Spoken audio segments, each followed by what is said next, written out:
could just quiet down, and if you have already checked in, please find a seat. We'll get started. I'm Angela Harkness, Westford's town moderator. Thanks to all of you who are here this evening. I want to extend a special welcome to those who have never attended before or who have only been to one or two town meetings in the past. We look forward to hearing new points of view, to your questions and comments, and most importantly, to your vote. We'll be voting on 11 articles tonight, determining, as the legislative body of this community, how our tax dollars are spent and the local rules we live by.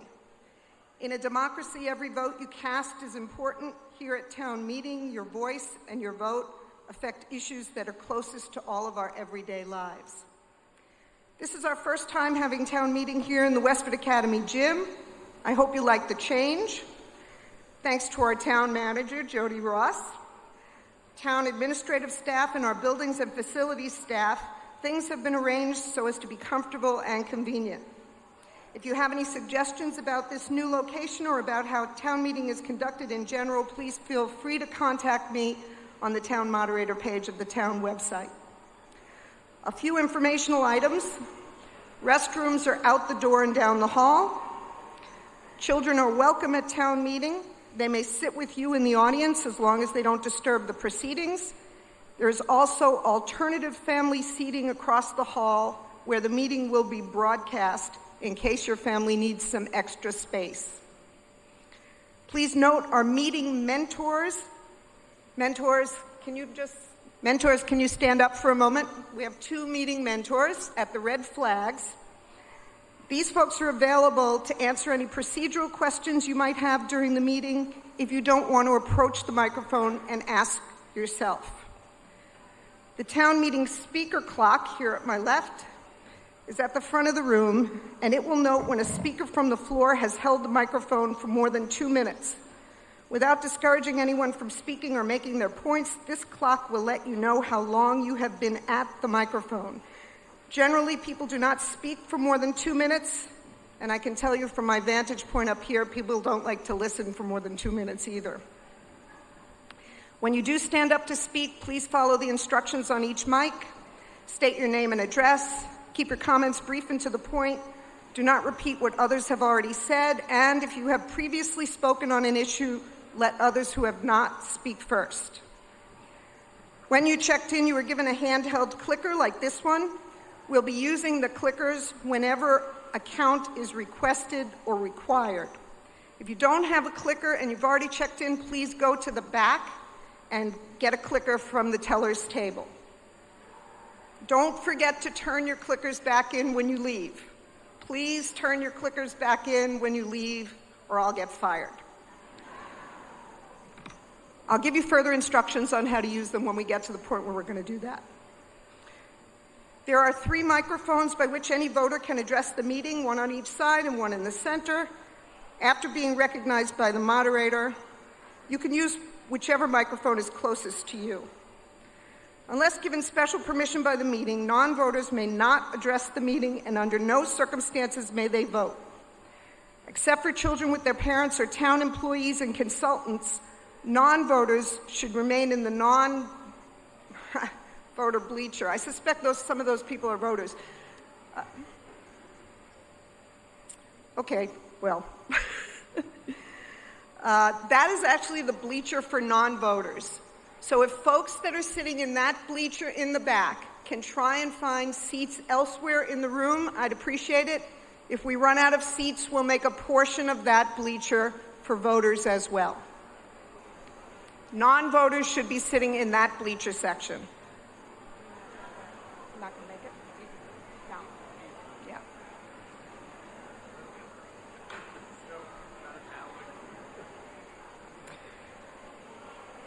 Do you have a book?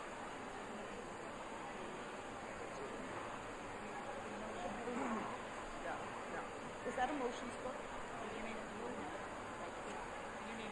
I got one. Okay, if I can have your attention again while that's going on. We'll be working from this New England Sky Blue Special Town Meeting booklet. You can see it's color coordinated with my outfit. This motions booklet has the wording of the motions we'll be discussing tonight, and the recommendations of the relevant town boards. If you don't have a motions booklet, you can get one at the table in the rear. If you would like to follow along online, you can do so by going to westfordma.gov/STM2022 or by using the QR code printed in the motions booklet, which is also available at the teller's table in the back. 2 housekeeping motions before we begin. As I indicated previously, non-voters may not address the meeting without your permission. Therefore, I will ask now that town meeting allows certain folks like town council, town employees, and town-hired consultants who are not Westford voters, but who will be participating in our discussion by virtue of their positions to make presentations and to answer questions. May I have a motion to allow those individuals to speak at this meeting? Is there a second? This vote requires a 2/3 majority. Let's try to do it on a voice vote. All in favor, please say aye. Aye. All opposed, say nay. The motion passes by 2/3 majority. It is not unanimous. Secondly, your motions booklet has printed in it the full text of the motions we'll be voting on. Rather than requiring the moderator to read every word verbatim, may I have a motion to accept the wording as it is printed in the motions booklet for each article? Is there a second? All in favor, please say aye. Aye. All opposed? The motion passes. It's unanimous. Finally, with due respect for the value of the time of every person attending here today, I nevertheless want to emphasize that every question is welcome. Feel free to ask about the facts of any article or the particulars of any process we're following. If you have a question about something, chances are someone else in the room does as well. I like saying that democracy works best when the greatest number of people participate. I hope you'll leave here this evening feeling that you've accomplished something and that you'll return to participate at a town meeting in the future. And with that, let's turn to page 3 of your New England Sky Blue motions booklet so we can begin.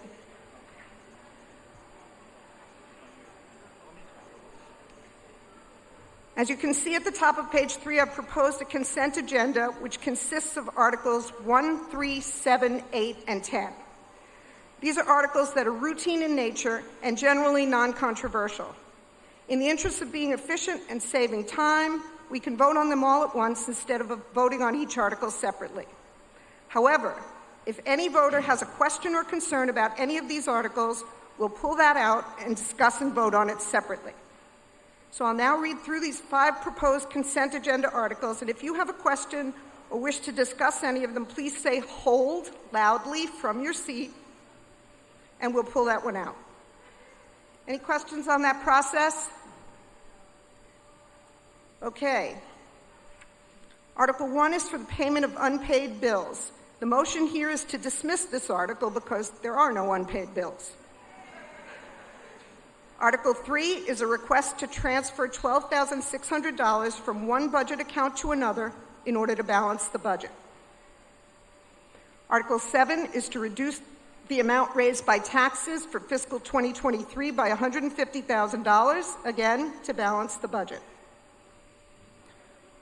Article 8 is to decrease the membership of the Affordable Housing Trust Committee from 11 to 9. Article 10 is to change the name of the Tax Possession Sale Committee to the Tax Possession Disposition Committee. Okay, I didn't hear any holds. Did I miss anybody? All right. Is there a second to the consent agenda? All in favor of the articles under the consent agenda, please say aye. Aye. All opposed, say nay. The motion passes. It is not unanimous.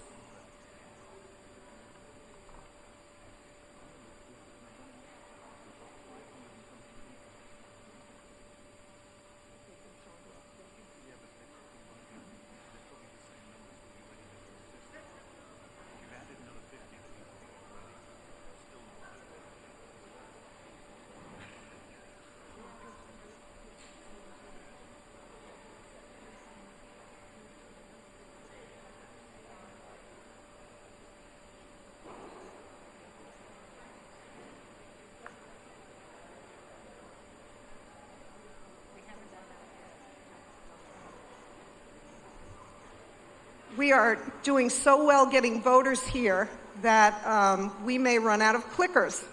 So I'm just going to ask the tellers in the back to please be sure to let us know if you run out of clickers. And if we run out of clickers, we'll have a separate section where people will do hand votes. Joe Roy, did you hear me on that? Okay, Mike's going to come down. Wow. No. Okay.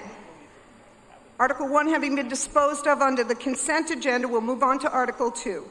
Under Article 2, I have a motion that the town raise and appropriate the sum of $292,365 for certain fiscal 2023 operating budgets, and that the town appropriate $40,000 from free cash for fire department expenses. Is there a second? I'll read through the list of operating budgets affected and the amounts being requested. Please say hold if you have a question about any item, and we'll discuss and vote on that item separately. Finance Committee Reserve Fund, $37,265. Assessors expenses, $7,500. Town clerk expenses, $16,135. Police Department personal services, $31,403. Police Department expenses, $3,800. Fire Department personal services, $75,000. Sealer of weights and measures expenses, $4,762. Westford Public Schools, $76,500. Recycling expenses, $40,000. Fire Department expenses, $40,000. I didn't hear any holds. Did I miss any? Raise your hand if I did. Okay. Seeing no questions, we'll take the vote. This motion requires a simple majority to pass. All in favor, please say aye. Aye. All opposed? The motion passes unanimously. Article 3 is also done in the consent agenda, so we're on Article 4. Under Article 4, I have a motion to appropriate certain sums from free cash and to transfer certain sums from TNC funding from the state rideshare program, from water enterprise retained earnings, and from stormwater enterprise retained earnings for particular capital requests and costs incidental and related thereto. Is there a second to that motion? Again, I'll read through the lists of amounts being requested and the purposes the funds are being requested for. Please say hold if you have a question on any item, and we'll discuss and vote on that item separately. $32,317 to purchase and equip an electric vehicle. $40,000 to install additional fencing and selective tree removal at the property line located between the Westford Police Department and 4 Lincoln Street. $31,359 to purchase and equip a hybrid vehicle. $125,000 for Beaver Brook Bridge construction phase services. $89,700 for Boston Road design amendment. $56,550 for Boston Road design amendment, and $48,750 for Boston Road design amendment. Just a note, there's a misprint in your motions booklet. Those last two should be reversed.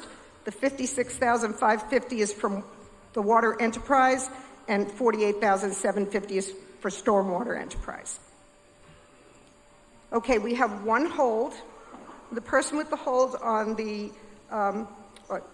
let's vote on the other items first before we pick up that hold. So we're voting on everything except the installation of additional fencing and selective tree removal between the police department and 4 Lincoln Street. This vote requires a simple majority. All in favor, please say aye. All opposed? The motion passes. It is not unanimous. Would the person with the question on the fencing and selective tree removal site approach the microphone? Hi, I'm Denali Delmar, 8 Dunstable Road, and I don't know if Bill Harmon is here, but I'm going to be wearing his hat as a tree hugger. I like trees. However, we are in the midst of a climate change, and trees contribute so much oxygen and they suck up so much carbon dioxide. I would like the town to be very cautious before they remove any trees at all. That's my only comment. Thank you.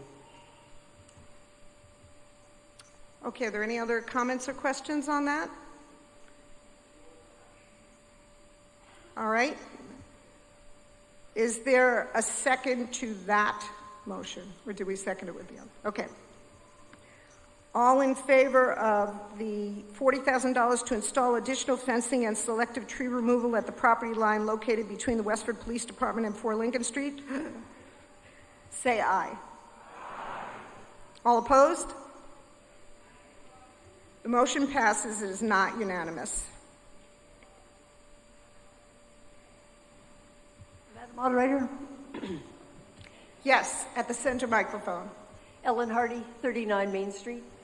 Before we get to Article 5, I would like a motion to dismiss Article 5 relative to appropriating $12.01 million to construct a new municipal building at 51 Main Street, because the article does not meet the Select Board's own criteria for consideration at a fall town meeting, and to request that the Select Board insert a similar article on the warrant for the 2023 annual town meeting in view of this. Is there a second to the motion to dismiss? Okay. Before, Ellen, I'm going to come back to you in a minute. I just want to explain to those who may not know what's going on. Mrs. Hardy has made a motion to dismiss Article 5, which is the appropriation for 51 Main Street. That motion has been made even though no motion under Article 5 is on the floor right now. That's how a motion to dismiss would work. If we decide the motion favorably, the motion under Article 5 will not come to the floor. We won't have a presentation, we won't have a discussion, and we won't have a vote. So that's where we are, and I'm going to go back to Ellen and let her explain your... Did you want to explain your motion additionally? I would very much like to do that. Yes. Thank you. Thank you, Madam Moderator. The annual town meeting in Westford and in all Massachusetts towns is when the voters decide on the town's budget for the year and on major capital expenditures. In the fall, Westford traditionally holds this fall town meeting after the fiscal year ends on June 30th to tidy up transfers such as the ones we've just asked to consider in Articles 2, 3, and 4 so that the tax rate can be set. The Select Board has recognized the very important distinction between the responsibility of the annual town meeting and the fiscal housekeeping tasks of this fall town meeting. In addition, the Select Board established criteria to keep this distinction very clear, and from the town's webpage, those criteria are on the screen in front of you. To balance the budget, which we have just done, to adjust the budget for unanticipated emergencies, not for things overlooked or forgotten, which we just did, street acceptances, annual town meeting holdovers, and timeliness. Timeliness was included, and I was at most of the meetings when these criteria were created, was to allow articles such as Article 6 that is before this meeting tonight, the library. The state has offered Westford $7.9 million toward building a library addition, and the voters have only until January of 2023 to decide if they want to fund that balance, both at town meeting and on the ballot. That is timeliness. No such timeliness clock is ticking for 51 Main Street. A $12 million appropriation for a new municipal building in one of our 6 National Historic Districts does not meet the selectmen's own criteria for an article to be on the warrant tonight. And therefore, it should be dismissed from tonight's warrant, and it should be decided instead by the voters at the annual town meeting in March of 2023. I thank you. Thank you. Before we engage in discussion on the motion to dismiss, I just want to set the parameters for that. So our discussion now will be simply about deciding whether or not Article 5 should be dismissed without being brought before the meeting for any discussion or vote. It's a little bit of a gray area, but the questions and arguments should be simply about whether or not we should be discussing Article 5, not the pros and cons of whether or not Article 5 should pass. Is that clear? Okay, great. I'll let the proponents of the article address the microphone first. Andrea Perrona-Sweet, Chair of the Select Board. The Select Board unanimously opposed the motion to dismiss this article. We'd oppose it for several reasons. First of all, in looking at the criteria that is on the screen ahead of you, let us first address the issue of holdovers from annual town meeting. This article was initially going to be brought before the annual town meeting in March. However, the Select Board determined to hold it because of the goal of energy efficiency and sustainability that was a town manager and a town goal for this project. As a result, in order to allow the Clean Energy and Sustainability Committee, which had just recently been formed, to participate in the design and structure of the building to ensure that it was sustainable and met a net zero goal, we held this article for this meeting for its discussion. Secondly, in terms of timeliness, this matter has now been pending for more than 7 years. It's been on the agenda, it's been off the agenda, it's been on town meeting, it's been off town meeting. Many, many volunteers, town employees, and consultants have all worked incredibly hard to bring this matter for discussion before this town meeting tonight. It is timely for several reasons. First of all, we have town employees who are working in inadequate spaces and inappropriate spaces, spaces that are being shared between town employees that offer no privacy for residents who may be coming before particular town employees with confidential and private information. There's no space to talk about that. Secondly, we have departments, for instance, our IT department, that it is in a building that is inadequate for its space and that is one flood away from becoming a disaster. We have a Veterans Services Office that many veterans cannot get to. Andrea, I'm just going to ask you to stick to the motion to dismiss and take note of the time. Okay. Finally, to delay this is to cause increased costs for this building, which has already increased a multitude because of the delay, and also to increase, as interest rates go up, borrowing costs will go up for this town as well. So for those reasons, it is timely. And so finally, the Select Board would ask that you permit this article to move forward, and honestly, after the discussion, if you're not in favor of it, then you can vote against the article.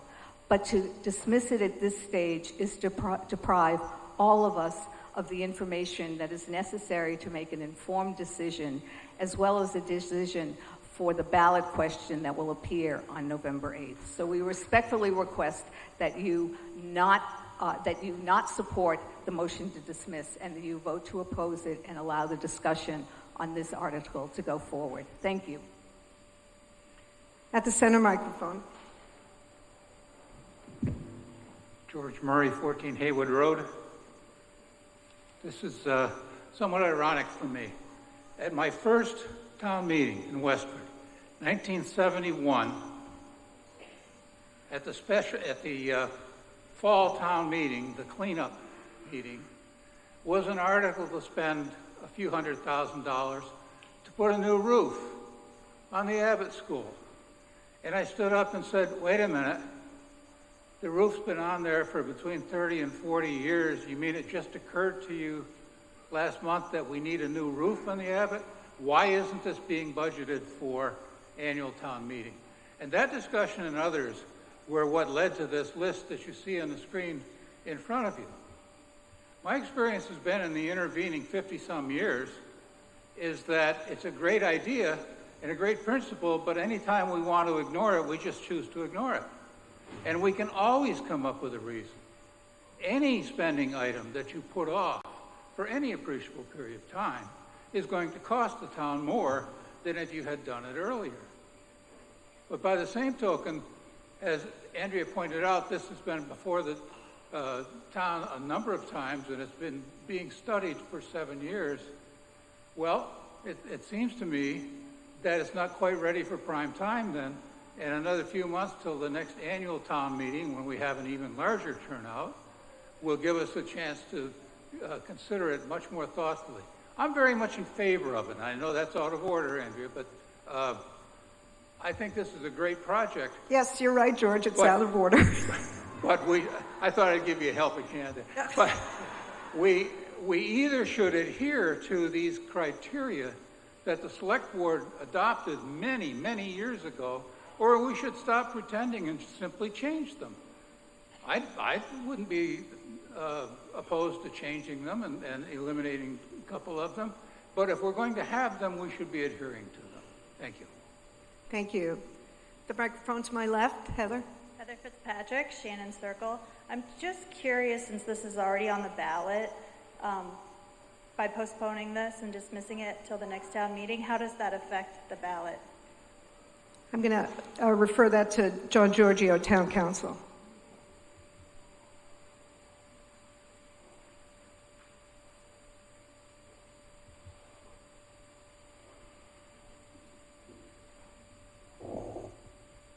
Good evening, everyone. Madam Moderator, through you to the previous speaker.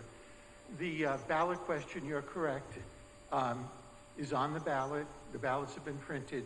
There will be a vote on November 8th on the debt exclusion at the ballot. That will occur whether or not you dismiss this article or whether or not you vote no on the substance. If it were to pass at the ballot, then assuming it's the same project with not additional funding, there would be a potential to have another town meeting vote in the future. But that ballot question is going forward on November 8th, regardless. At the center microphone, Tom Mahana, Chair of the Permanent Town Building Committee. Thank you, Madam Moderator. I just wanted to explain that regarding the timeliness and the readiness of this project was we were actually prepared to go to town meeting in March of 2020. And when the pandemic hit, the project was put on hold. As Andrea mentioned earlier, we're prepared to go to town meeting again this past spring, but we then postponed it so that we could complete the evaluation for the energy conservation and sustainability aspects of this project. The project is well along in the design. We are well beyond 50% design of this. We've done detailed cost estimates. We've done several detailed cost estimates.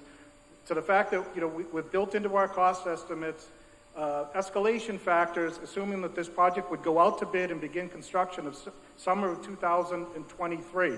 If this motion to dismiss passes, and this project does not get voted on tonight, we'll set this project back at least another year. We've tried to build in escalation factors and contingencies into the project with the uncertainty that we're seeing in the construction market and with supply chain issues. If we have to delay this project at least another year, the cost of this project will go up substantially. Thank you. All right, seeing no further questions, we'll take a vote on the motion to dismiss. An aye vote on the motion to dismiss means that we will dispose of this article, Article 5, completely for this town meeting. We will not be discussing it any further at this town meeting. Madam Moderator, can the motion appear on the screen, please, so we know what we're voting on? Sure. Thank you. Okay, while we're working on that, a no vote would mean that we would move on to the presentation of the article and the motion and the vote and the discussion under Article 5. Everybody clear on that? We're going to try and do this by voice vote. There's the motion behind me. All in favor of dismissing Article 5, please say aye. Aye. All opposed, please say nay. Okay, this is why we have clickers. However, we have so many people here tonight that I believe there are some voters in the hall that did not get clickers. Can the voters who did not get clickers please stand and go to stand in front of the teller's tables in the back?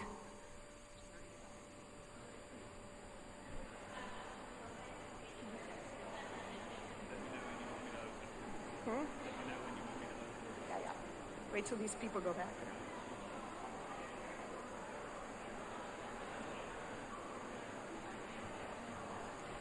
there. Isn't technology great?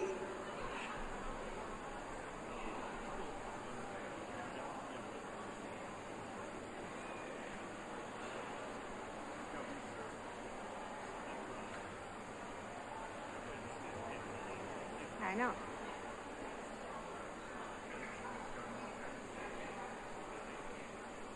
All those kids are Yes, Lynn. Lynn Cohen, Fletcher Road.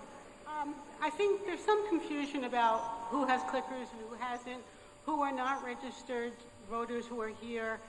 We all seem to be mixed up together. I think we need to sort ourselves out some.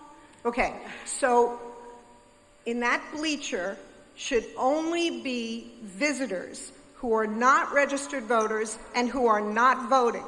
If you are voting, you need to be either in one of these other 4 sections, the bleachers on the other side, or the 2 sections on the floor, or if you don't have a clicker, standing in the back by the teller's table. That section is only for people who are non-voters.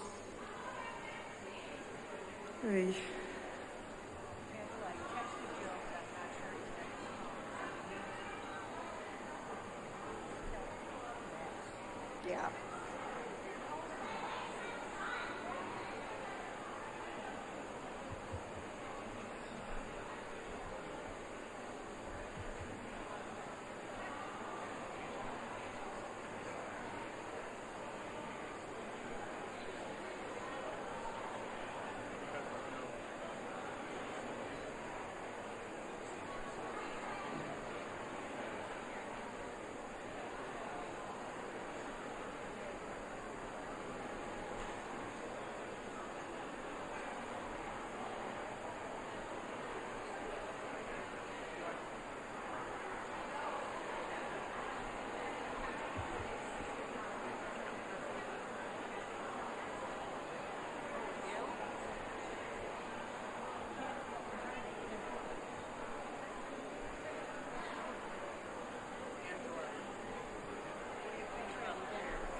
All right, I'm so sorry for all the confusion. I really apologize.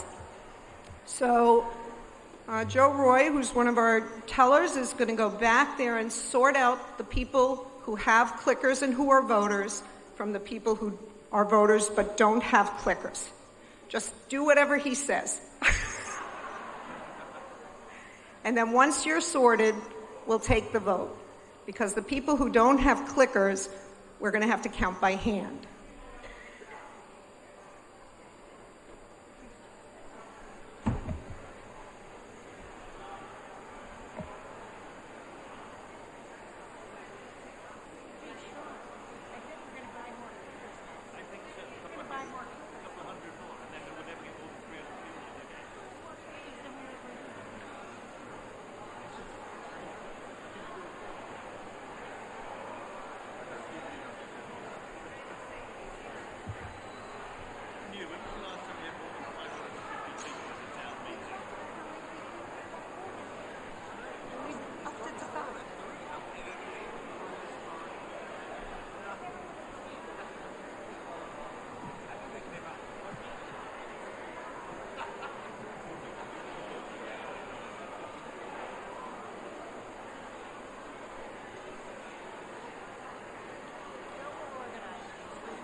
All right.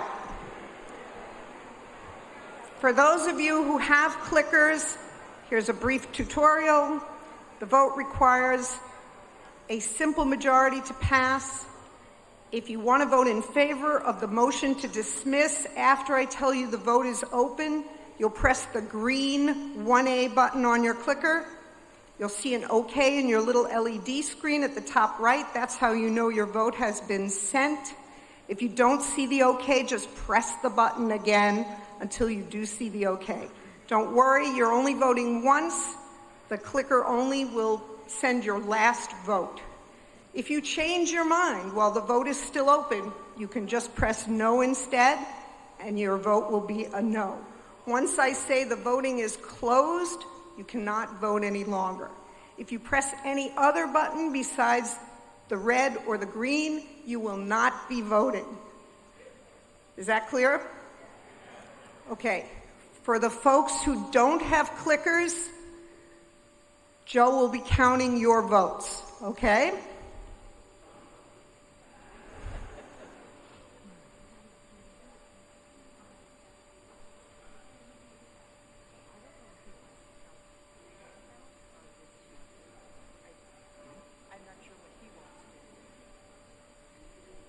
Joe, you're going to count those by hand vote? Okay. All right, you can open it. All right, for those of you with clickers, the vote is now open. For those of you without clickers, if you're in favor of the motion to dismiss, please raise your hands.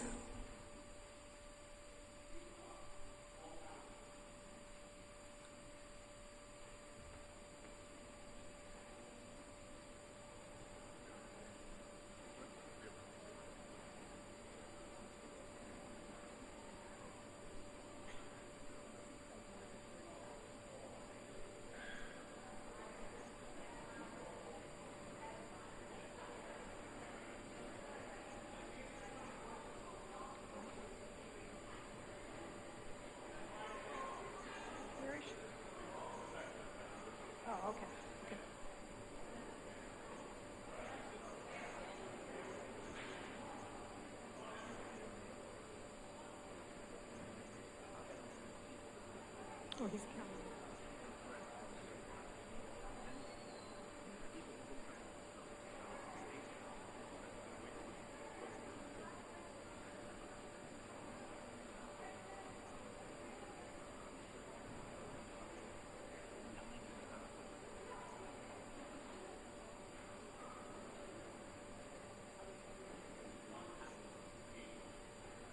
Okay, is he all set? You're all set? Okay. Close the voting. Joe, you have both, right? The A's and the nays? Okay, okay. all of those folks who don't have clickers and are voting against the motion to dismiss, please raise your hands.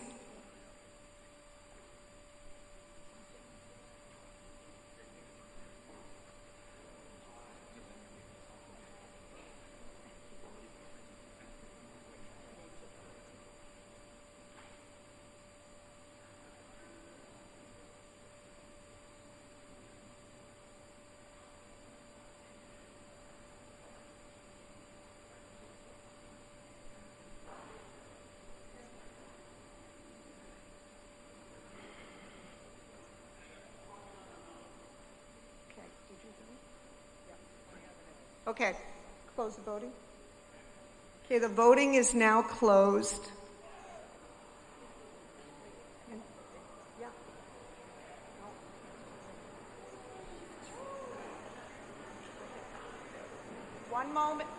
One moment, because we have to add in the hand votes.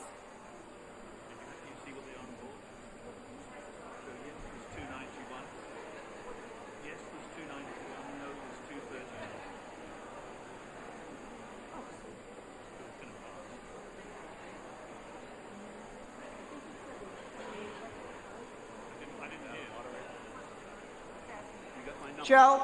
28 and 20?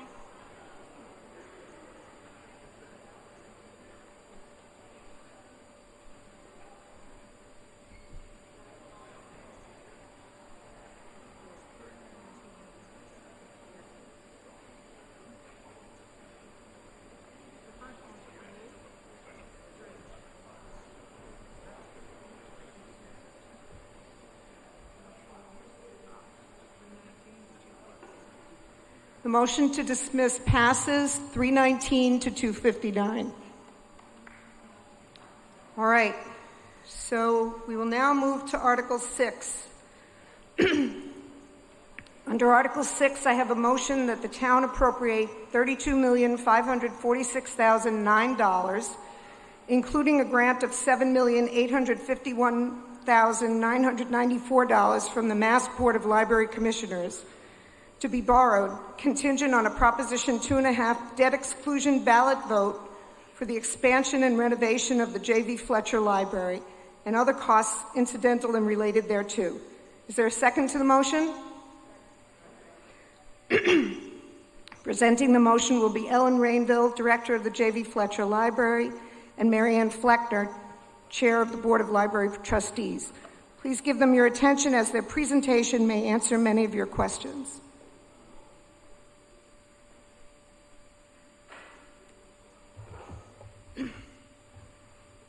Mary Ann, did you want to speak first, or?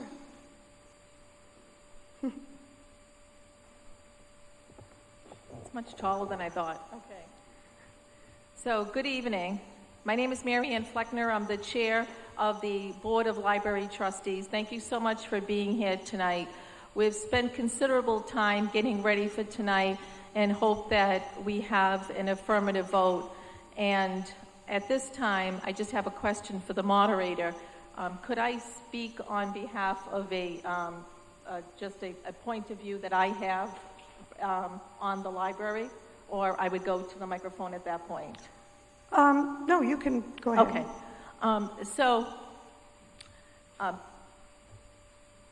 Get emotional. This past summer, my granddaughter was in a full body cast, and part of being able to get through is that I had brought her to the library that pretty much made her so happy. In the brochure, you will see a picture of the elevator, and we're not in compliance. And so I carried my granddaughter up the stairs that also is not in compliance. And also I couldn't fit her in the elevator. And I brought her to the children's room that she loved so much. And for those of you who have been to the children's room, it's literally a 9x9 rug with the children's table and the shelving. And she loved it so much. And one day there was just seven of us at the library. And so I'm carrying her, and I had to say, excuse me. because 7 of us could even fit in that children's room. So this is a big part of it, and this is our community, this is our library, and it needs its renovation. Thank you. And I lost my glasses. And Ellen, of course, has them.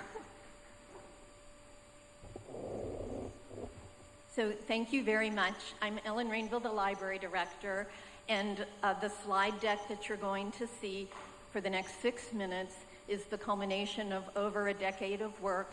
Starting in March of 2012, town meeting approved 2 separate grants for the library to pursue. The first was the Planning and Design Grant from 2014 to 2016. That grant was comprised of the Board of Library Trustees and members of the Permanent Town Building Committee. For 2 years, that group worked on all of the deliverables that were necessary in order for us to apply for yet another grant. The first grant was for $75,000, which the town matched. And then in January of 2017, we submitted a grant to the Board of Library Commissioners.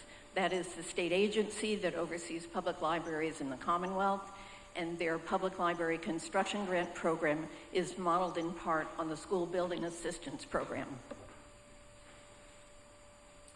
So again, all of the deliverables were considered during those first 2 years, things like borings, tests, different site alternatives. The library staff wrote a library building program, hazardous materials were considered, basic designs were done, a design schematic was put in place, and our design was submitted in January. So this is the need that the grant is trying to address. We have, as Mary Ann said, an inadequate children's space, in part because our last edition in 1988, we had to have a septic system behind the library. We need a larger teen tweens room. We need bathrooms on every floor, especially a family bathroom where you can get a stroller, your infant, or your twins in strollers into the bathroom with you, the caregiver. We have non-compliant stairs that do not have turns, landings. We do not have a compliant elevator that will fit an emergency gurney, and we do not have fire suppression. I will say the library has been well cared for, but we are not at this point completely up to code. So for those of you who may wonder if your library is still relevant, these are statistics from FY22. We average 1,439 circulations a day, and in this upcoming year, those circulations will average about 310 days a year. We have had 19,383 card holders. None of these are in Westford graveyards. These are all current. We've had 152,000 website hits. We don't usually cite this number. Our highest ever was 189 people at Mother Goose time. That's almost the quorum for a special town meeting. We represent 1.4% of the tax rate, and according to the Syracuse University value calculator, the town of Westford gets $13.60 return on each dollar invested in the library. That's a commercialized value of the dollar you spend.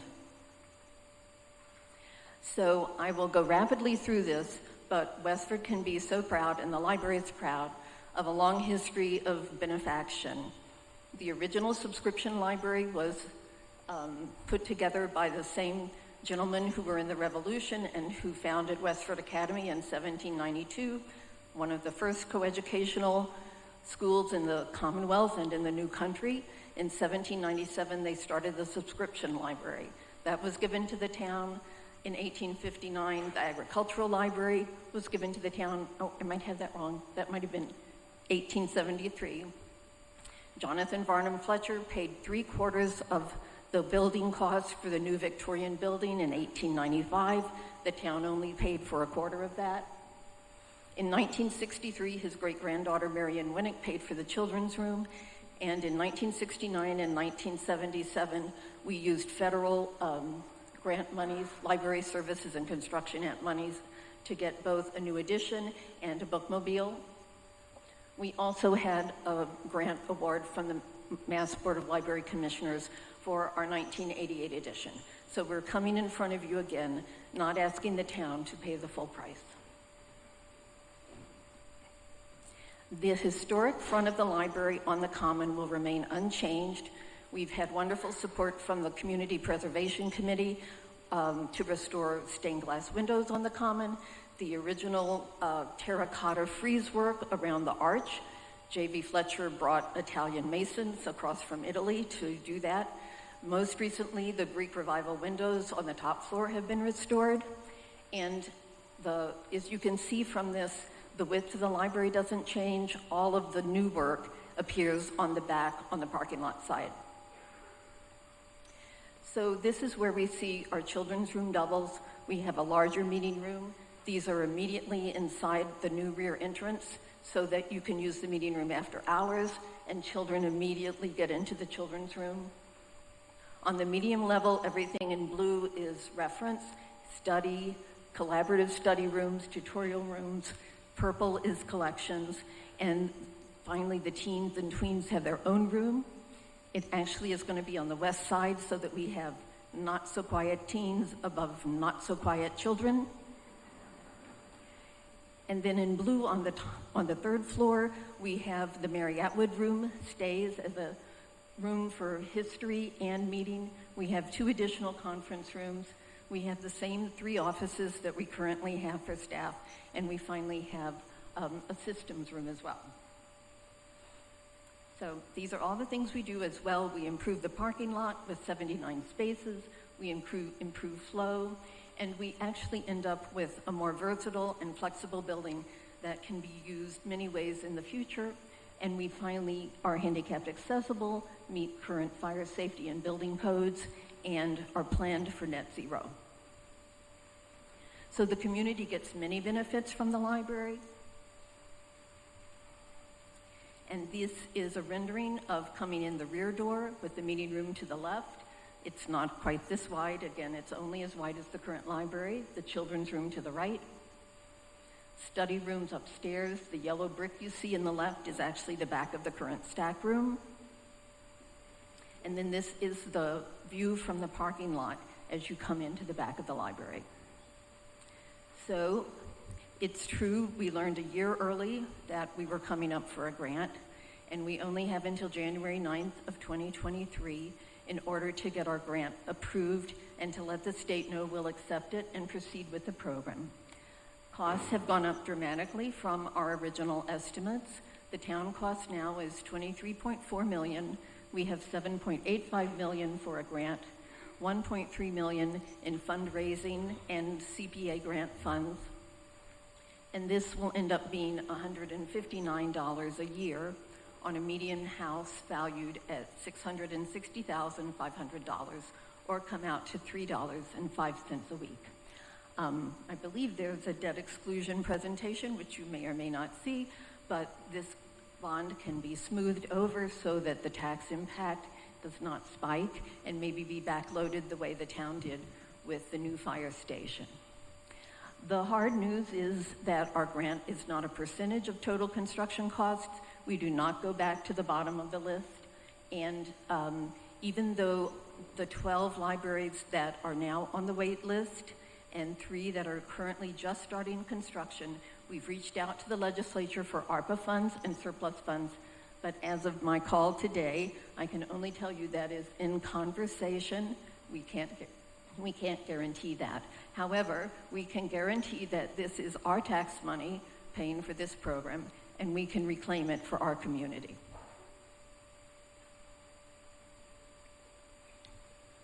Thank you. Thank you, Ellen. We have also the benefit of a presentation regarding the financing of this project, and presenting that financial information is Dan O'Donnell, Director of Finance, and Christine Collins, the Westford Tax Collector. Again, please pay close attention as their presentation may answer a lot of your questions.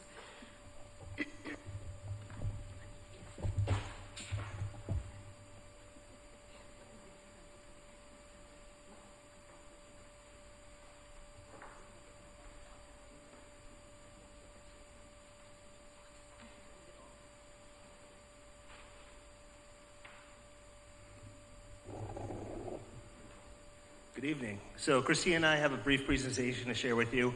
It does include figures for 51 Main as well, so we're going to share with you the complete debt picture. So we've prepared an analysis of our projected debt service costs, including 51 Main Street and the J.V. Fletcher Library, which are being presented here tonight. We also have a placeholder of $5 million in excluded debt for the school administration offices, which is just a placeholder. The feasibility study is just underway now. We also have a $1 million contingency as a measurement tool so we can see the impact of adding $1 million in excluded debt on an individual household. As a community, we do have debt service goals. As stated in the Select Board budget policy and recommended by Standard & Poor's, we should allocate 7 to 10% of our operating budget towards debt service. It shows we're investing in our community, actively managing our capital as considered sound business practice. So there are two types of debt that we'll discuss briefly. Excluded debt is typically used for larger projects and is excluded from the restrictions of Proposition 2.5, meaning the amounts for the annual debt payments are added onto the tax base. Our most recent debt exclusion was the Fletcher Fire Station 1 on Boston Road. Non-excluded debt is typically used for smaller and much more frequent projects. This type of debt is absorbed within the levy limit and competes with other operational needs. So focusing on 51 Main Street, just so you have those figures in front of you, we have an estimated total cost of $12,010,000 and proposing to offset the cost. Sorry? Thank you. Thanks, Russ. So for 51 Main Street, we have an estimated total cost of $12,010,000, and we are proposing to offset the cost of the debt exclusion with $1 million in free cash, which would produce an annual debt payment of just over $781,000. The impact on the tax bill for a median single-family home assessed at $660,500 will be approximately $81.59 in FY24. The cost on the tax bill is expected to decline over time as the town's overall assessment grows. That brings us to the library. As Ellen just mentioned, it's a $32.5 million project with $23.4 in excluded debt, a Mass Board Library Commissioner grant of $7.8 million, private fundraising of $1.3 million, and a small community preservation request of $18,000. The town's share of the project cost at $23.4 million will produce estimated annual debt payments of $1.66 million per year starting in FY27. The impact on the tax bill for a home assessed at the $660,000 will be approximately $158.61 in FY27. And again, that's expected to decrease over time as the town grows. So I hand it off to Christine here.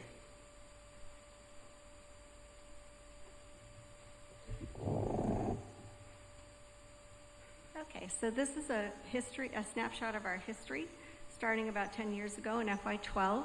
You can see that our excluded debt was $6.5 million, and it continued to decline all the way out to the end of this chart, which ends in FY21 at 4.5. The second line shows the non-excluded debt, the debt that's paid for within the operating budget, and you can see how that number has increased steadily from FY12 to FY21. In FY19, at the bottom row, the bottom line is the percent of budget. So debt as a percent of budget has gone from 9.77% in FY12 down to 6.64% in FY21. You can see in FY19 that it spiked just a little bit to 7.73, up from 7.66 in FY18, and that was when the fire station came on. This slide is showing what our debt situation would look like without any new projects. So you see that we went from 9.77 in FY12 down to 6.60 in FY22. In FY23, that's when 3 schools and the highway garage are going to be paid off. Those projects were excluded a long time ago, probably 20 years ago. And in 2023, the last debt payments will be made on those projects. So in FY24, we're dropping down to 4.75% of budget and about $1.5 million in excluded debt. So this slide is showing in FY23, again, you can see that our debt service is 4.330. In FY24, dropping down to 1.5. If we were to add as Dan said, we're using the estimates. I know that we said we weren't going to talk about it, but we have to kind of talk about it so you can see the full picture and you understand when you're making your vote what the impacts of all of the things that are in the queue look like. So we have the J.V. Fletcher Library in 2027 at $1,659,000 and the center fire station, the center building at $781,700. But we've also estimated what it would cost for the Blanchard Middle School roof, the school administration offices estimated at $5 million as a placeholder, and we added the $1 million contingency. So that is all included in our estimates. This slide is showing, yes, that's Dan's beautiful graph. The blue bars on the left side of this graph starts in FY12 and goes out to 2029.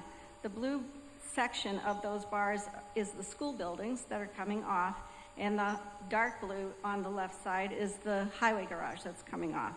You can see in 2019 the light orange line at the top of the bar, and that represents the fire station. I'd like to point out two things. You can see that all of that blue bar, the dark and light blue, goes completely away in 2023, in 2024, the 2023 is the last year. When we borrowed for the fire station, we structured the debt so that it would be a little smaller at the beginning of the loan while we were still paying off the schools and the highway garage.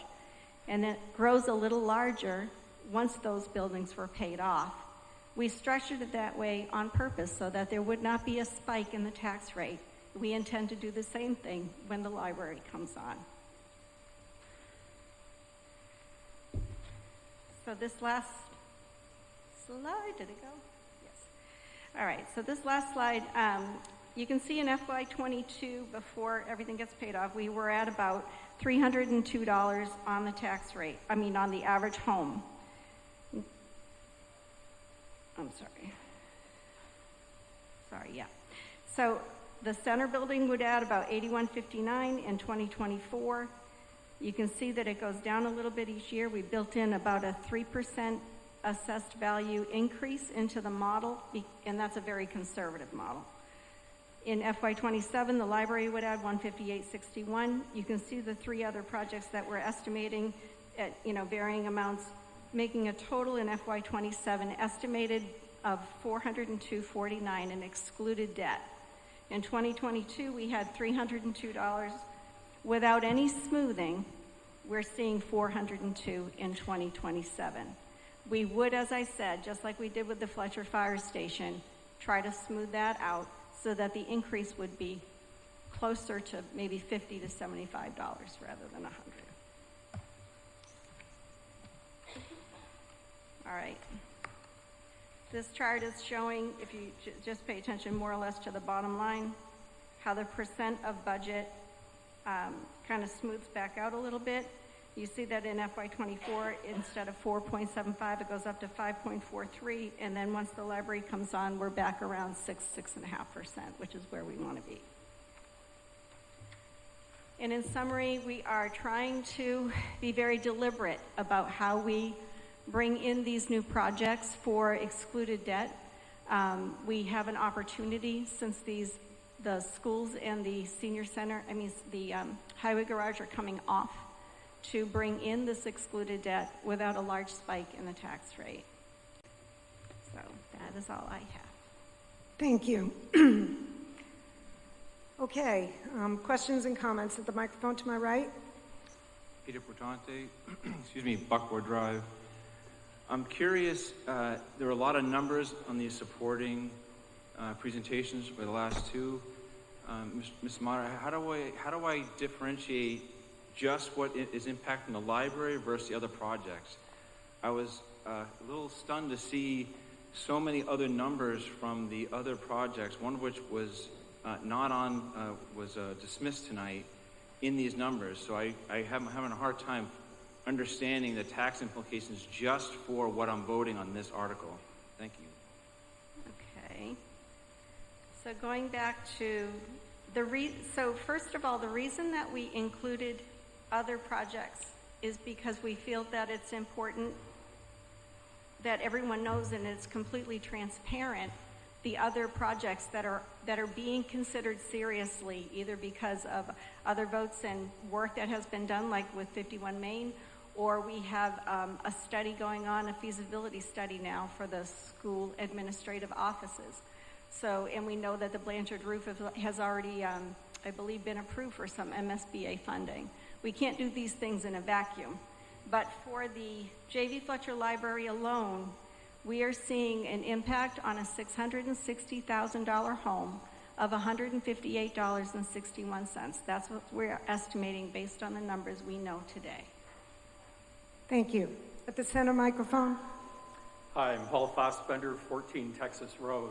If we could rewind the presentation to the bar graph on page 12, Dan's graph, this really helped a lot. My eyes also glaze over when I see charts and tables and all this other stuff, but I have something here I can get into. I've seen this presentation several times now, and I'm sorry I'm slow. It's taking a while for all the nuances to start popping up.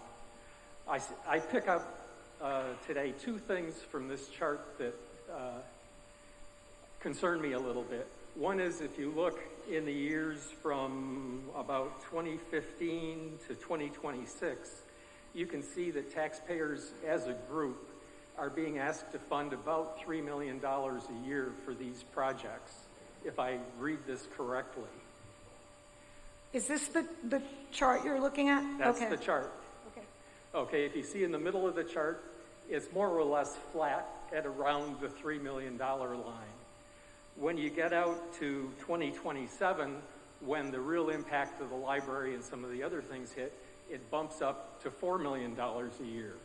So taxpayers as a group are being asked to come up with another $1 million a year to fund these projects starting in 2027. Now, I like the idea of replacing debt that's falling off, but if you carry the chart out several years in the future, it seems to me that the last three bars look almost identical until the fire station debt drops off, which isn't going to be until 2039.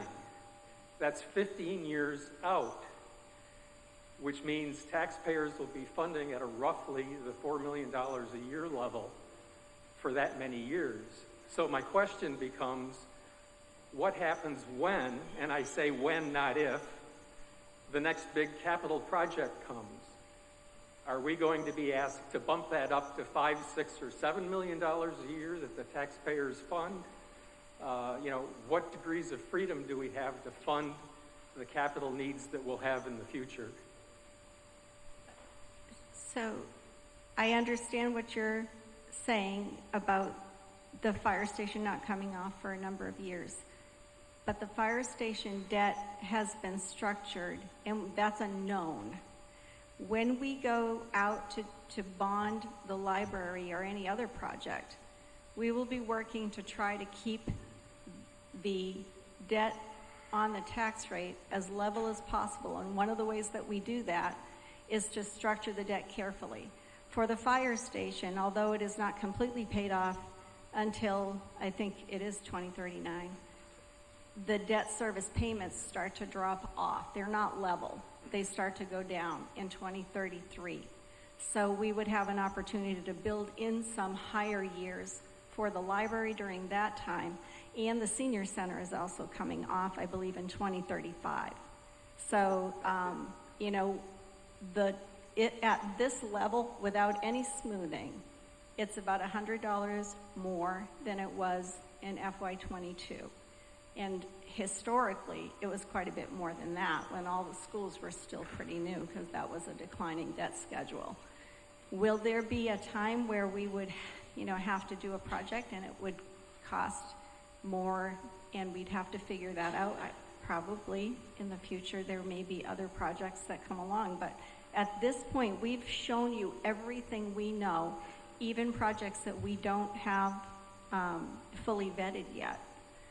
So we are trying very hard to manage what we know and to plan carefully. And many projects can be done under the levy we removed one of the slides because for the sake of time that showed all the projects that we have currently within the budget, within the operating budget. It's just these really enormous projects that we are not able to do under the levy. But Thank I you, hope that- Christine.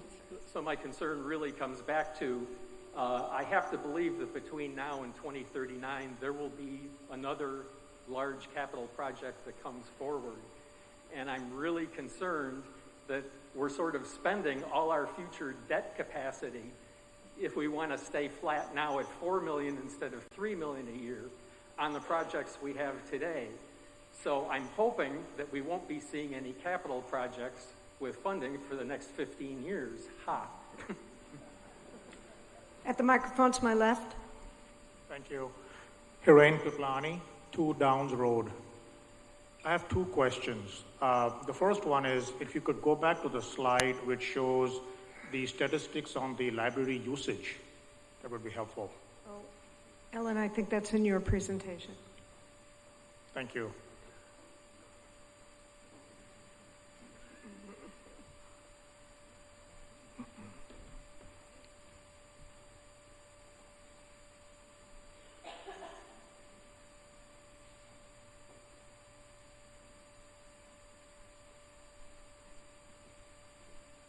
Perfect.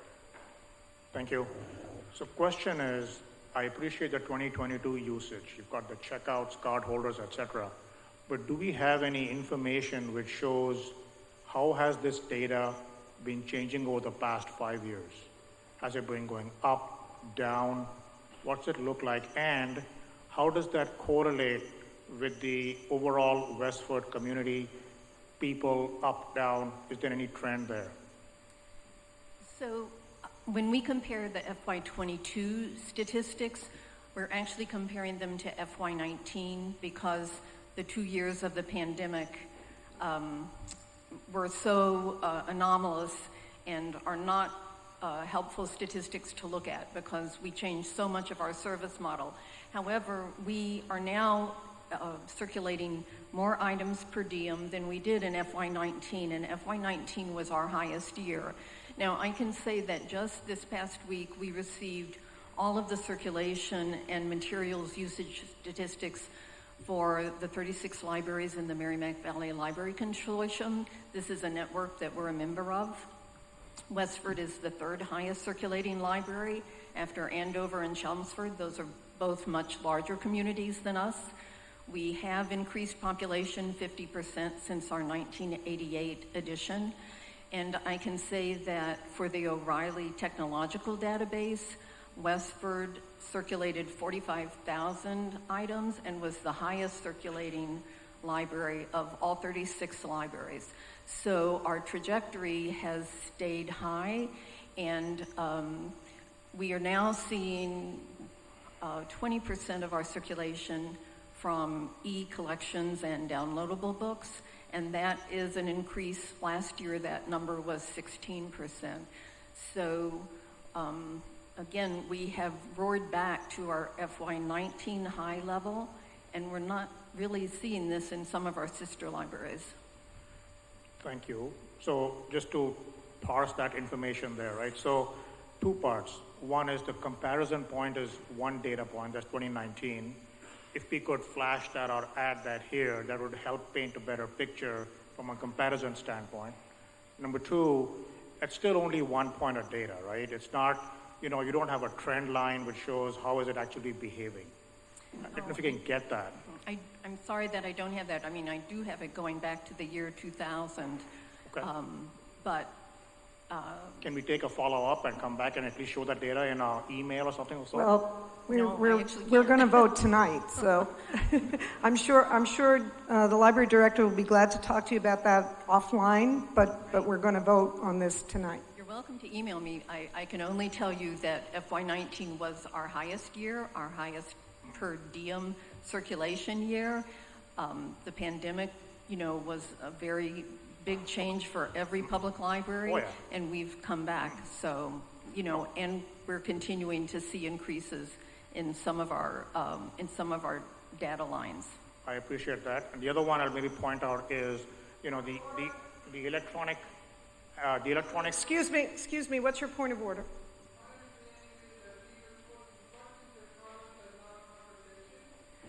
Yes, I don't think he has a follow-up question. I would ask you to please be brief because there are lots of people who want to speak. So please get to your question quickly and let's get it answered. I'll move on. I'll ask my next question. The second question is more around, you talked about the benefits that the library provides, and that's awesome. With regards to what the spend is, right, do we have a prioritized list of what exactly we're trying to solve? For example, if we're saying we're not up to code, right, then that becomes a must-do or a high priority. So what does it take, dollars-wise, in expense, to fix that code issue? The other one could be if you're trying to add space, that may be a second or third priority. So do we have a prioritized list that explains what the spend is and what the spend is? I'm sorry, but I think that's really outside of the motion. The motion is whether or not we're going to approve the funding for this particular expansion and the things that it adds. So whether or not there's a prioritized list, this is what we're voting on tonight. But Sorry, no, 1 second. Sir, I'm going to move to the next voter. Thank you very much.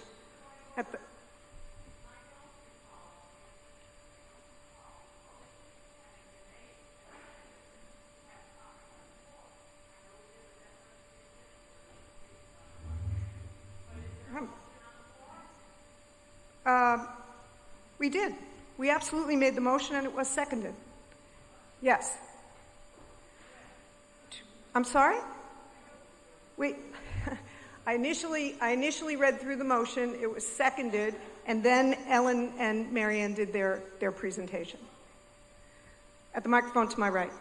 Hello, my name is John Amato, and I'm on 88 Chamberlain Road.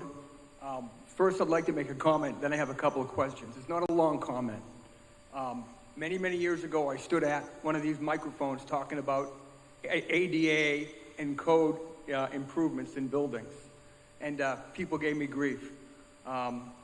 Basically, it's shameful that we have to come here and have this discussion about ADA and code improvements, but those make sense. But there's a lot of other items in the program that, given the times we're in, people are trying to figure out, what was the saying I heard? Is it, do I heat or do I eat? Which one is it? We're going down potentially a bad path and we're spending a lot of money.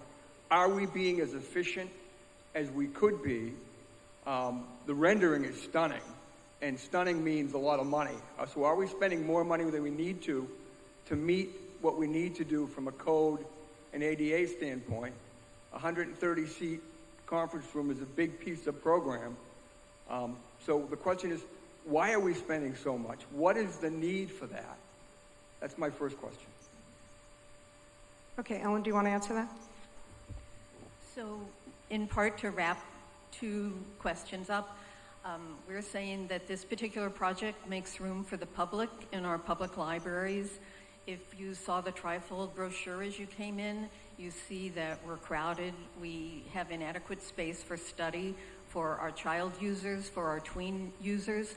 The code considerations are very important to us, but the truth is our current library is now crowded. It's not that usable, it's not that family friendly, and we really want this to be a service that works for Westford families. So yes, the costs have gone up. We did not anticipate that there would be this kind of cost increase. But on the other hand, this is the only project we have where we are going to get some state funding back for our investment in the community, and that is our state tax money, and we can reclaim it and we can put it toward this project. I'd like to ask, if you would, to allow some other folks to talk before you have a second shot at the microphone. Can I ask you to do that, please? I could, but I have a good question. I'm sure everybody has a good question. I'm going to ask it anyway. If we don't vote to approve this, will our taxes go down? I want to know, because you're playing games. Okay, with the let's get the question answered. I think we get the question.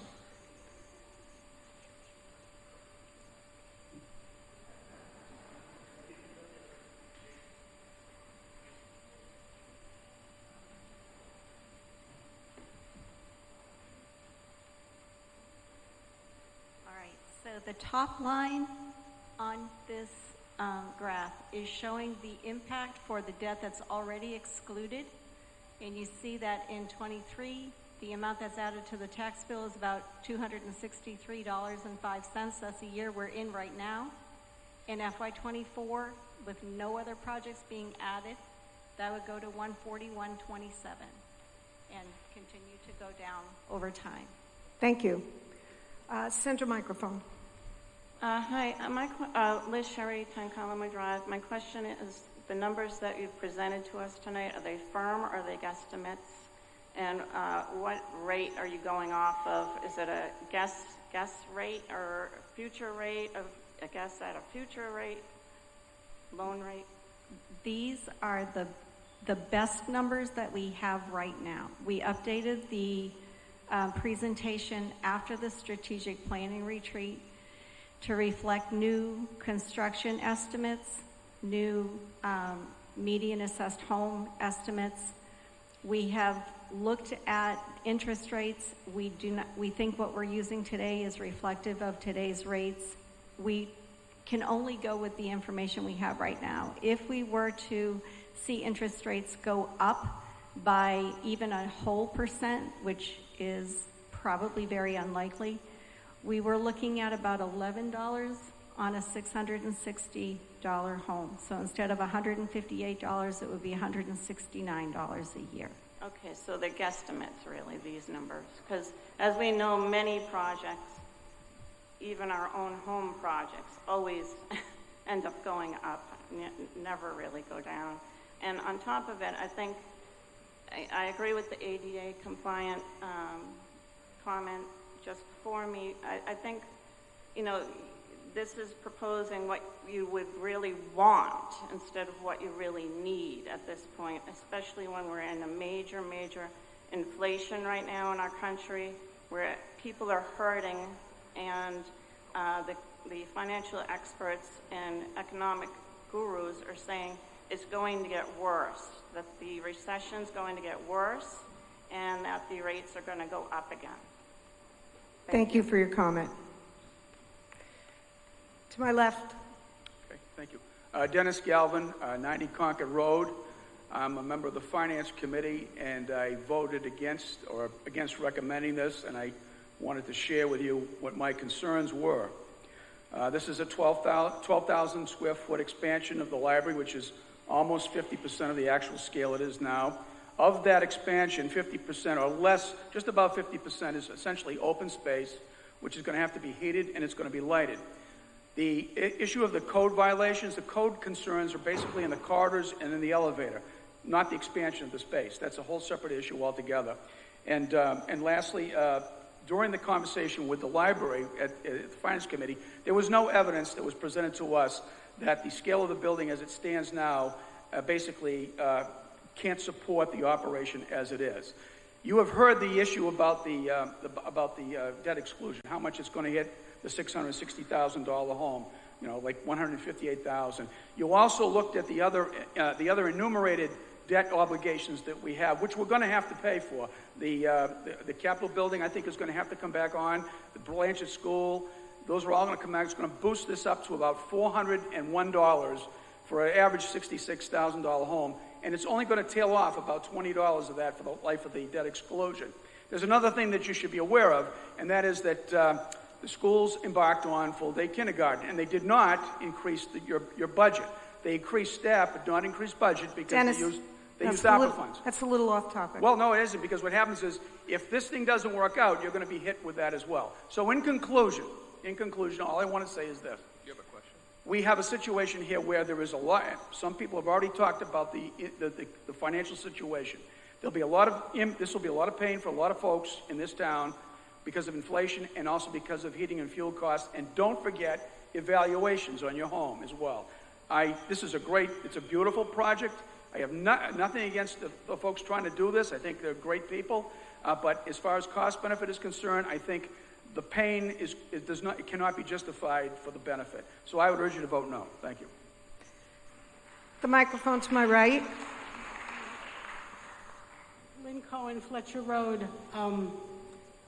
First of all, I'd like to point out that even from standing here, Lynn, you need to be closer to the microphone. Even from standing here, we can't read those numbers.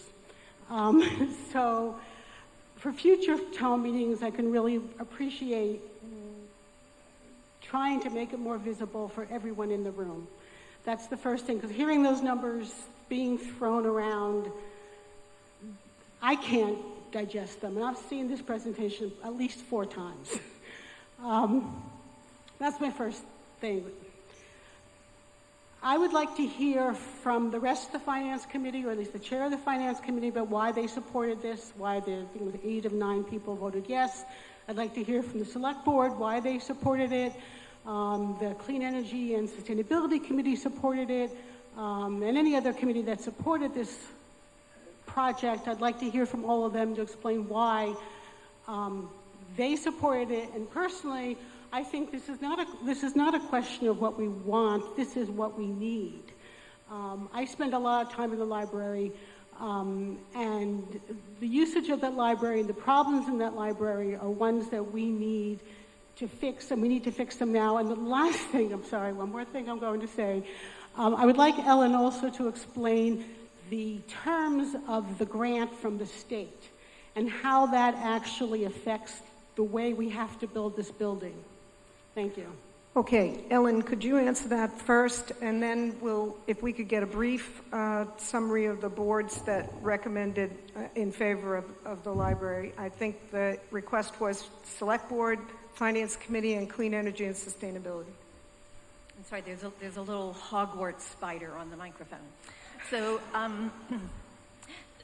So the Board of Library Commissioners had a rigorous and competitive 2 grant rounds, and I will say that the idea that we are preparing for you once actually is not the case. We had to do numerous strategic plans, we had to do community surveys, and over the course of almost 10 years, we received voluminous pages and pages of what the Westford public wanted in their library. So we are asked to prepare collections for 20 years in the future, a 20-year projection of a building that will carry the town for at least 2 decades. We're asked to count every shelf, every collection, count every age cohort, and project what those ages are going to be over the next 20 years. And then we have to provide a 200-page library building program where we explain exactly how many shelves, PCs, tables, chairs, high benches, low benches, etc., that we will be putting in this library.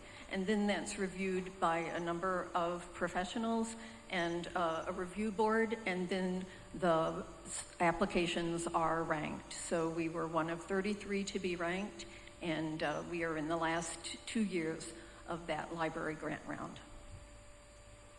Okay, can we have someone from FinCom? Briefly, please.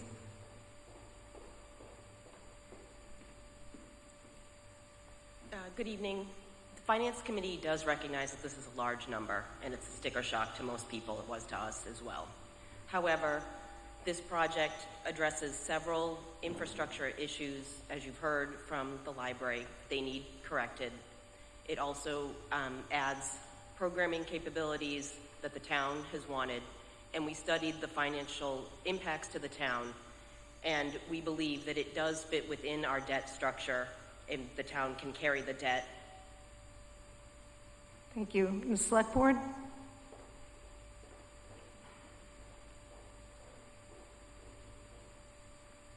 Thank you.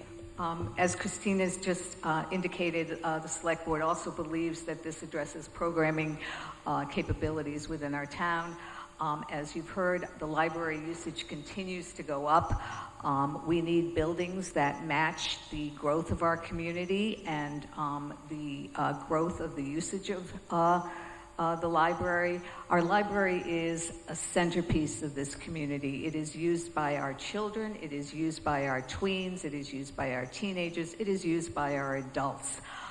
If you believe in our schools and in education of our children and their ability to read and to do well, then we need a library that fosters that sort of development. So for all of those reasons, the Select Board voted unanimously to support this. And is there anyone here from Clean Energy and Sustainability? Oh. Hi, thank you. Mike Berlinski, Chair of Clean Energy and Sustainability Committee. And we were happy to work very closely with the Library Board of Trustees in reviewing and discussing this project. We did support it as it was fully considered and embraced the principles of sustainability, clean energy, and energy efficiency. And we're excited that the proposed design will plan to reduce energy use, reduce carbon emissions, and reduce associated costs. Thank you. Thank you. We're going to take 3 people at each microphone, and that's going to be it, and then we'll take the vote. To my left. Sure. Thank you. Brian Mahoney, 24 Village View Road. Can you guys hear me? Yep. So I have a question that kind of leads into a recommendation. It occurs to me that most of us, a lot of these numbers are kind of hard to figure out because they're talking about debt structures and loan rates and all this other stuff. The simplest thing for most people in this room is probably buying a car or buying a house. Right? So when you buy a car, say you buy a $20,000 car, you have to finance it. There may be, a certain loan, and you have different rates, and you can do it over 5 years or 10 years. And I know we covered that here, and I think you guys said it was like $130 per taxpayer per year, something like that, $180. I don't want to get my numbers wrong, but it was less than $200, I think. Yeah, I can't read that to someone else's point. What does it say? $158. For me, and I think this would be helpful for every large capital improvement, and by the way, I'm not opposed to development. I came here with an open mind. I still don't know which way I'm going to vote. But I think it would be very helpful if we just had a dollar amount divided by the number of tax-paying households. Okay, so are there like 6,000 households in Westford, something like that, my guess? Well, I think what you're asking for is the increase in taxes for the median household. That's as close as we can get because the dollar amount depends on the value of your house. Right, I guess so the average household. So right. So we can give that number. Okay, what is that? That's the number, $158.61. No, $158.61 per year per household for 20 years on the loan. Right, what I'm looking for is a total amount. I think I saw a number up there, it was like $5,900 per average household. Is that true? That was in a different slide. No, I think you may who's good have at math? $20 million divided by 6,000. What's that? No. We have about the only thing they can give you is what the average household will pay as an increase in their taxes based on the numbers that we have. And that number is $158 and change per year for the average household, which is a $665,000. But do people understand what I'm saying? Like there's an absolute dollar amount that you already told us? Nope, that's not, we can't do it that way. We can only do it the way we're presenting it to you here. Oh, all right. Thank you for your question. At the center microphone. Hi, Colby Fleckner, 23R Elmaria Circle. It's been interesting standing up here. I grew up in town. I went to high school here. Principal Antonelli was my principal. Graduated in 2011. I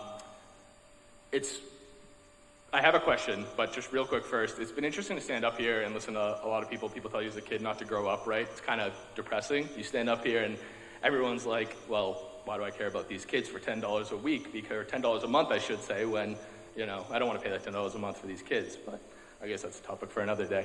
My question is, if I remember correctly from the first presentation before this financial one, we talked about that there was about an $8 million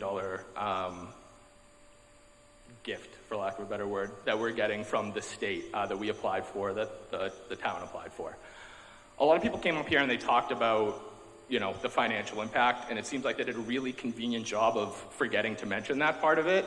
My question, I guess, ultimately is, if we don't vote yes on this tonight, does that $8 million become available to us again, or does that go away? Because if it doesn't, it seems like the only financially responsible thing, again, take the kids out of it if you want, the only financially responsible thing to do tonight then is to vote yes. Otherwise, we're throwing $8 million out the window, and that doesn't seem very smart. Let's get an answer to the question. So the $7.851994 million from the Board of Library Commissioners will go away if we don't vote to support this project tonight and at the November 8th debt exclusion. And there would be another grant round in the future, but I would think that we would be taking the message from the town that they don't want to support a new and improved library, even though our teens have told us we are the bomb.com, and we don't take that kind of compliment lightly. So no, the money does not sit for us. We would have to go all the way back to the beginning, and that means redoing a decade worth of work with new numbers, new collection counting, new library building program, and absolutely a greater cost in the future. Thank you, Ellen. The microphone to my right. Megan Eckroth, 8 Timberley Lane. I come to these, I always come to town meeting, and I find myself perplexed by the discussions had about tax rates and tax money and the town buildings that we don't want to maintain somehow and hope that they just last forever and nothing ever happens.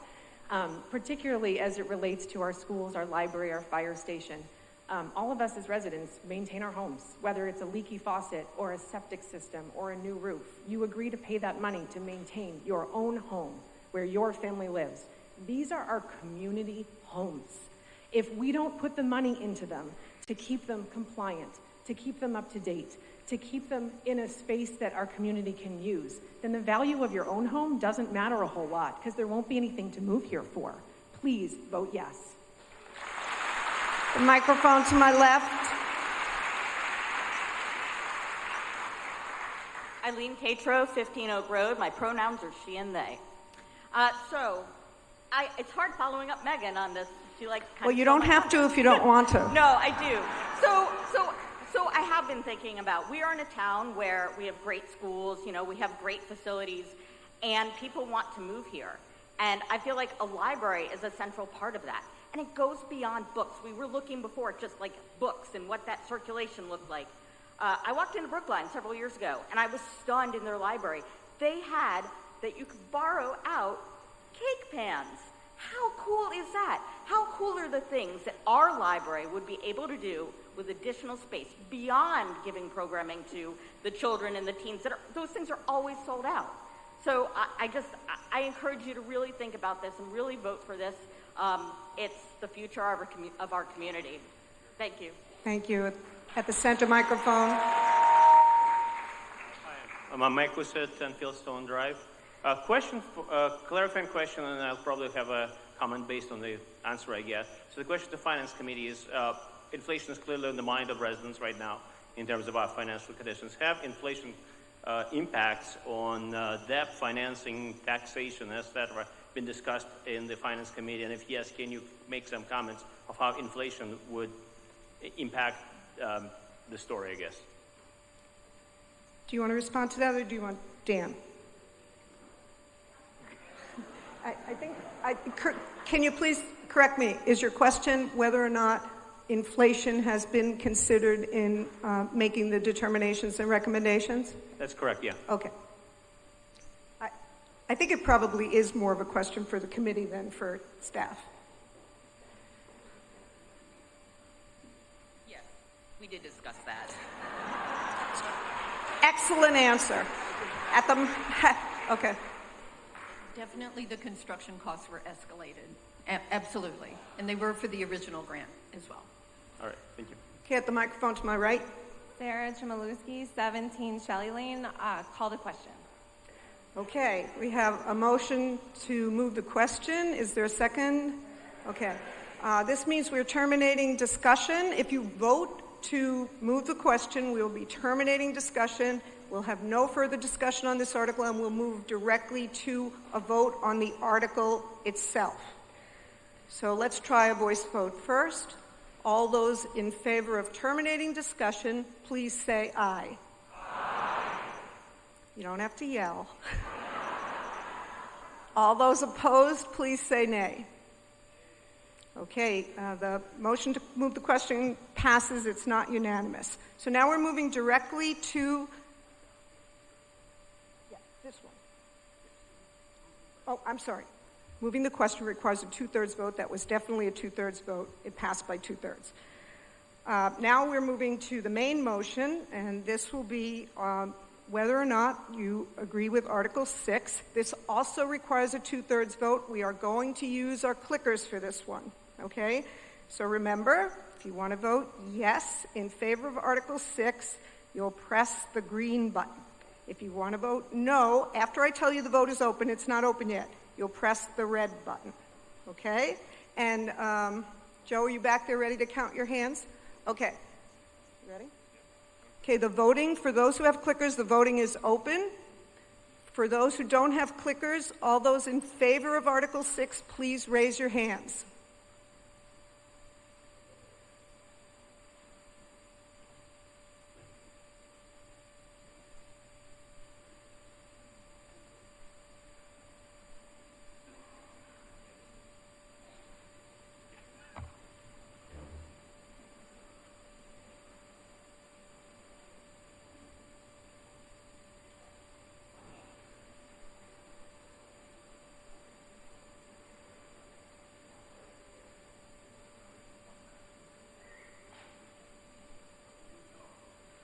Okay.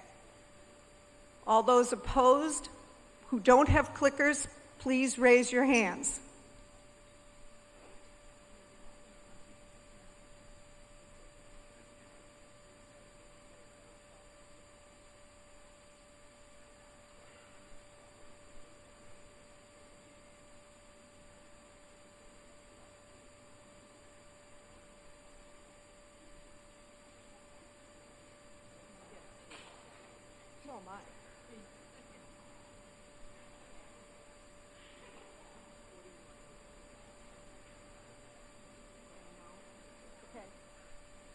For those with the clickers, voting is closed. And please wait a moment until we add all the votes.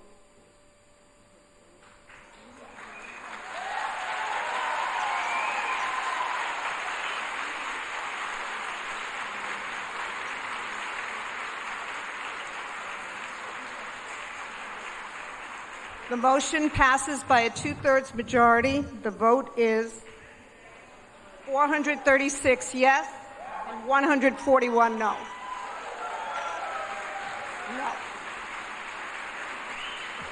Okay, we're moving on to Article 9.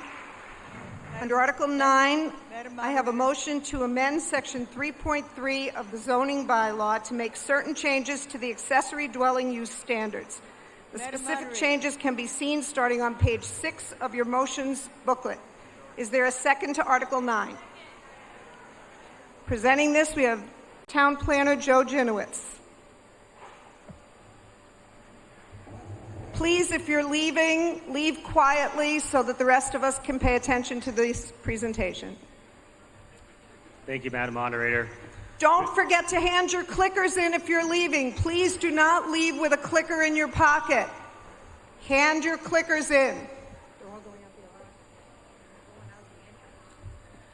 Good evening.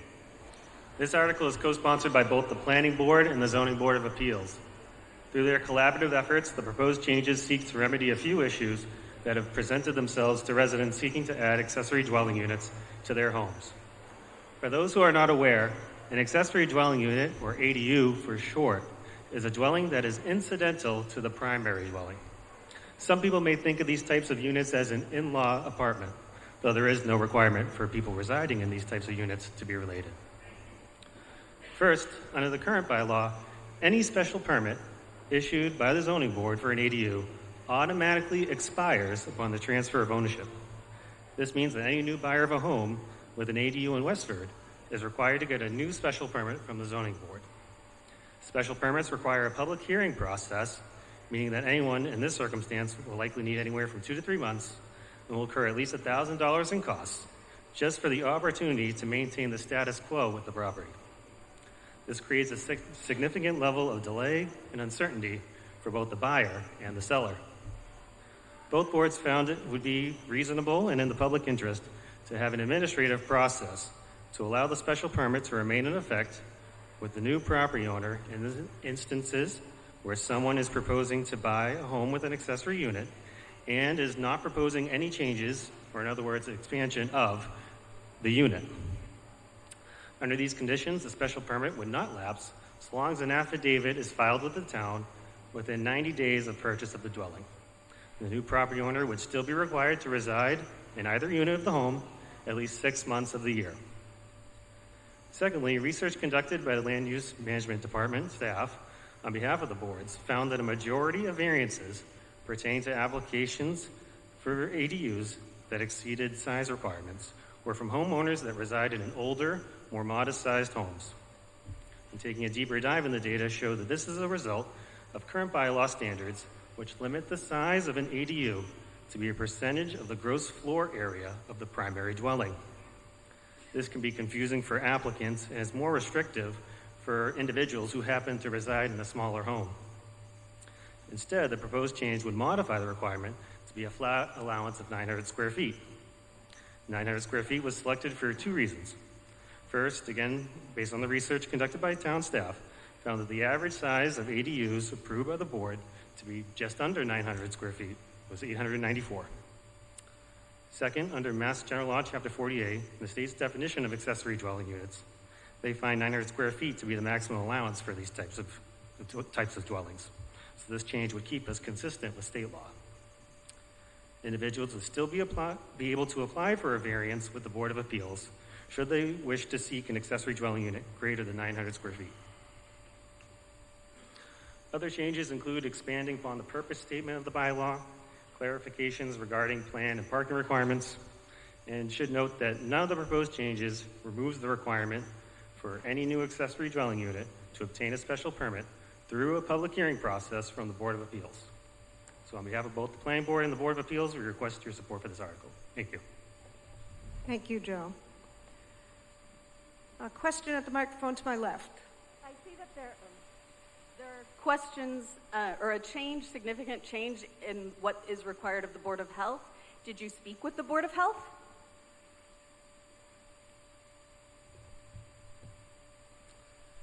So the language about the Board of Health, that's really something that should be governed by the Board of Health, not should be governed by the zoning bylaw. So that's why there were the changes to that section. So you're removing the board's responsibility to require this to come before the Board of Health. Anybody looking to add an accessory dwelling unit to their home would need Board of Health approval. No, that's not what this says. This says it would be advised. Wait, I don't want to have a back and forth. I think you can make your statement. Okay. Just point out what you're trying to point out. What I'm reading here is that this does not require the Board of Health to make an approval that would affect this, regarding the effect on the septic system. And as chair of the Board of Health, we have not heard about this.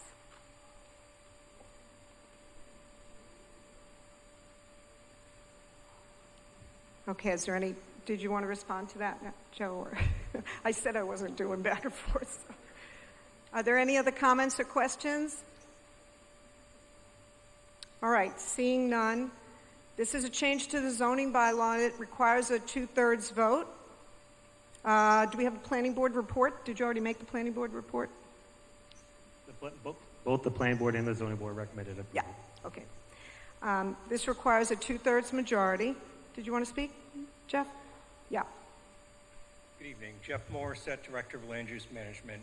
I just want to point out that the authority that the Board of Health has is through Title V. They don't derive any of their authority to regulate septic systems through the zoning bylaw. So in our opinion, that is something that they already have that authority. What happens in our zoning bylaw does not in any way affect the authority that they already have. And when they do apply for accessory dwelling units, those permits are reviewed by the health department on behalf of the Board of Health. So this does not change any of the Board of Health's jurisdiction. Thank you. Okay, at the microphone to my left. Diane Hendricks, 11 Crown Road.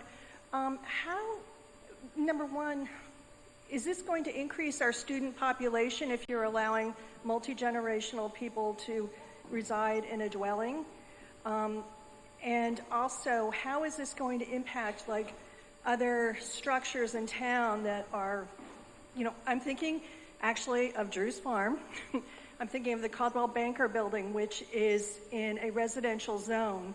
And the variance that goes with it to allow it to operate a business in a residential zone, it stays attached to the property. So I guess what I don't understand is why is that structure allowed to maintain its variance, and yet we're having a special change to our zoning in order to facilitate making things easier for potential buyers and sellers? Can I answer that, Joe? Sure. So I guess I'll take the second item first. So for that specific property, if there was somebody who was looking to convert that property to a single-family dwelling with an accessory dwelling unit, they would go before the building commissioner. He would develop an opinion about what type of zoning relief would be required. It would factor in all the prior history, whether or not there were variances approved or what have you, and that would happen on any property. So that would handle that.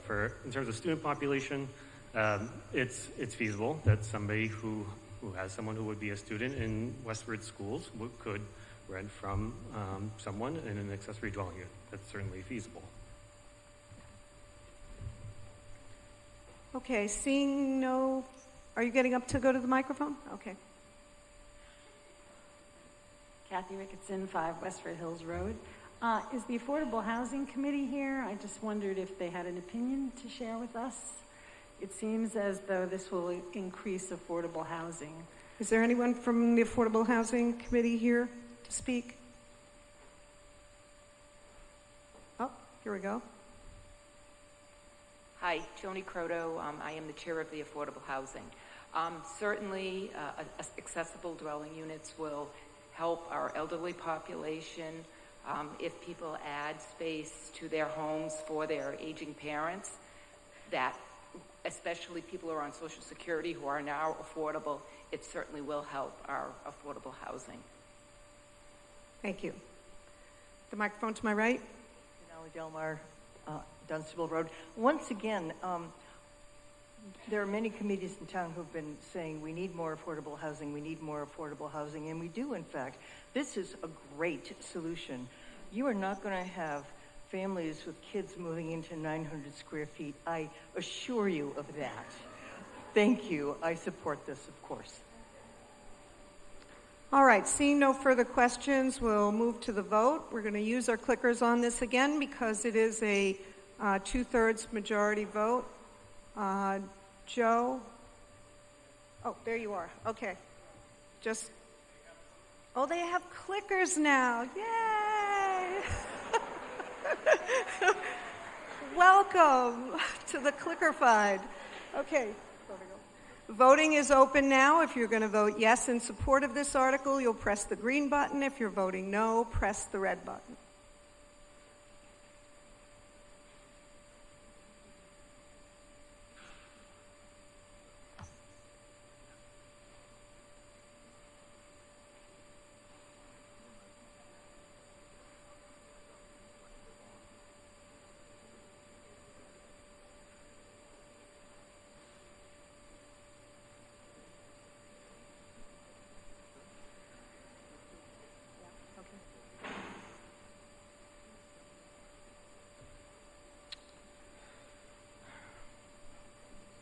I'm afraid we've ruined my run of predicting how long town meeting was going to take.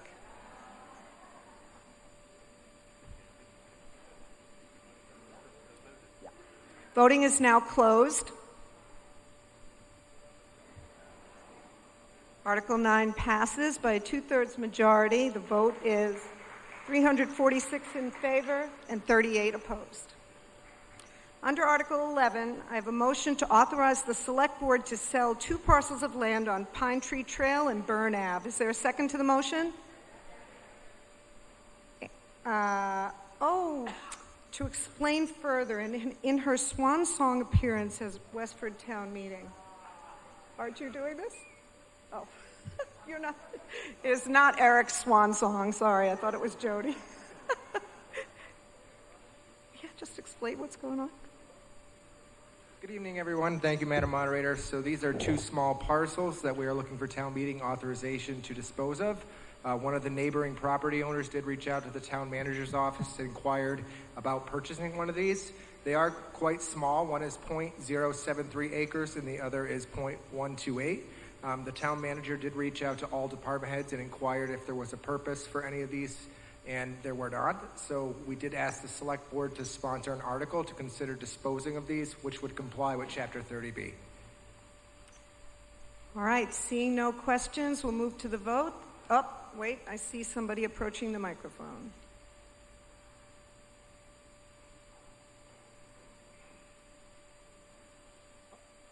Don Costley, 3 Phillips Drive. I'm not opposed to selling these parcels, but I was wondering what provisions have been made to protect the town's interest in the roads that run through these parcels. Eric, do you want to answer that? Oh, Steve Cronin, Director of Public Works.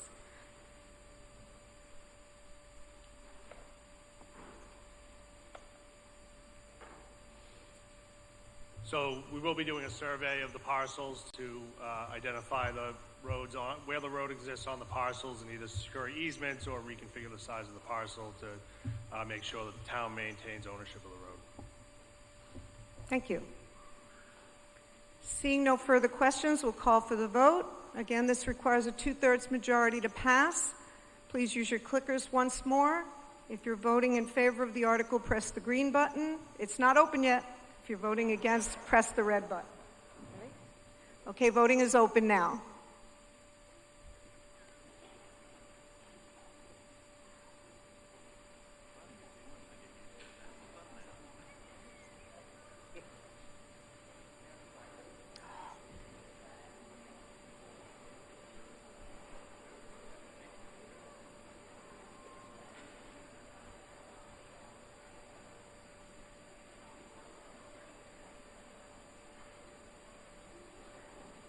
If you're leaving, please return your clickers.